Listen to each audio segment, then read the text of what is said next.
Kali ini akan menceritakan dengan lengkap bagaimana sejarah penciptaan Nabi Adam dan perjalanan hidupnya hingga wafat. Suatu ketika Allah berbicara di hadapan para malaikat tentang penciptaan Nabi Adam dan leluhur manusia. Nabi Adam dan keturunannya ini kelak akan menjadi khalifah di bumi.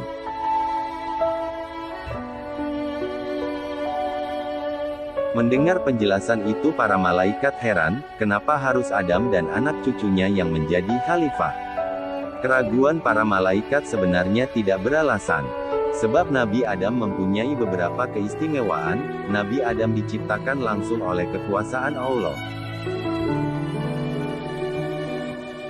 Ruhnya juga langsung ditiupkan oleh Allah. Selain itu Nabi Adam juga dikaruniai akal. Berkat akal inilah Adam bisa mengamati, mempelajari, dan memahami benda-benda. Akal inilah yang memungkinkan Nabi Adam dan anak cucunya bisa menjalankan tugas sebagai khalifah di bumi. Keistimewaan ini benar-benar terbukti di saat Nabi Adam mampu mengungkapkan nama benda-benda. Kemampuan ini ternyata tidak dimiliki para malaikat. Mereka bungkam dan terdiam ketika disuruh untuk melakukan hal yang sama. Akhirnya para malaikat pun mengakui keistimewaan Nabi Adam. Kata Adam berasal dari Adim. Adimul Artli berarti permukaan bumi. Nama Adam erat kaitannya dengan bahan penciptaan. Nabi Adam diciptakan dari tanah yang ada di permukaan bumi. Setelah mati Adam dan anak cucunya juga akan dikuburkan di dalam tanah. Kemudian Allah meniupkan ruh kepada Nabi Adam. Setelah ruh ditiupkan, Allah menyampaikan sebuah perintah kepada para malaikat iblis untuk bersujud kepada Nabi Adam. Suatu penghormatan yang tak diberikan kepada makhluk selain Nabi Adam.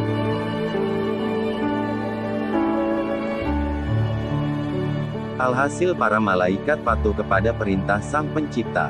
Mereka bersujud kepada Nabi Adam, namun ada makhluk yang membangkang. Dialah si sombong iblis, makhluk dari kalangan bangsa jin ini merasa sok hebat. Dia merasa lebih mulia ketimbang Nabi Adam. Alasannya iblis diciptakan dari api, sedangkan Adam dari tanah.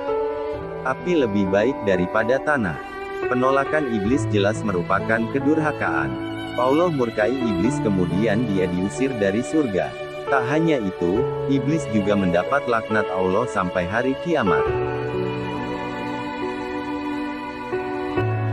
Ciri orang yang mendapat laknat Allah ialah tak bisa keluar dari kesesatan. Itulah sebabnya iblis selamanya berada dalam kesesatan.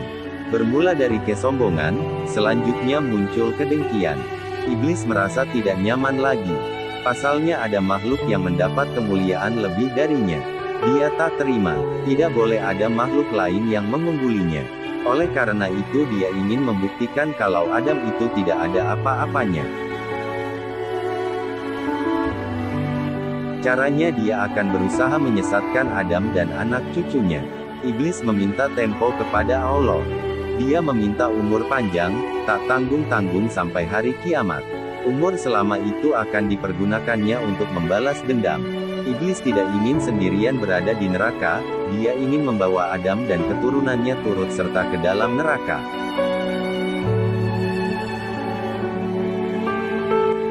Dosa pertama Nabi Adam dan Hawa. Perasaan dendam dan dengki iblis semakin menjadi-jadi. Iblis tidak senang melihat Nabi Adam dan Hawa bahagia. Oleh karena itu iblis lalu mencari-cari kesempatan, dia ingin memperdaya mereka. Kata iblis, Adam harus keluar dari surga, kesempatan itu kini ada. Pohon larangan Allah untuk Nabi Adam dan Hawa untuk mendekatinya. Ini peluang emas, kata si iblis, tidak boleh disia-siakan. Adam dan Hawa harus berhasil dijerumuskan. Segala reka perdaya mesti dilakukan, berbagai muslihat direncanakan. Pertama-tama, iblis harus mendapat kepercayaan. Dia pun melakukan pendekatan. Dia berpura-pura menganggap Adam dan Hawa sebagai teman. Tutur katanya menawan, bermacam rayuan dibisikkan iblis.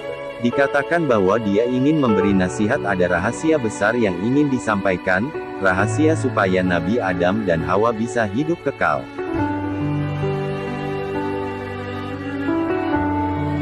Akhirnya, Hawa tak kuasa menahan diri, Hawa memakan buah pohon larangan. Adam begitu tertarik, ia juga ingin mencicipi pohon itu. Kemudian didekati buahnya lalu dipetik, dan memakan buahnya. Lengkap sudah, Nabi Adam dan Hawa melanggar larangan Allah, tak hanya mendekati pohon larangan, tetapi juga memakan buahnya. Tak lama kemudian Adam dan Hawa merasakan akibatnya. Nabi Adam dan Hawa sangat malu dan menyesal. Mereka telah berbuat kesalahan. Sambil menitikkan air mata, mereka memanjatkan doa. Tuhan kami telah menzalimi diri kami. Sekiranya Engkau tidak berkenan mengampuni dan menyayangi kami, niscaya kami termasuk orang-orang yang rugi. Iblis benar-benar musuh yang harus senantiasa diwaspadai. Segala bujuk rayunya mesti dijauhi. Hidup kekal ternyata muslihat iblis. Akibat terperdaya, kini Nabi Adam dan Hawa harus pindah ke bumi. Namun perseteruan iblis dan Nabi Adam dan cucu Adam terus berlanjut sampai hari kiamat. Saat diturunkan ke bumi, Nabi Adam dan Hawa terpisah.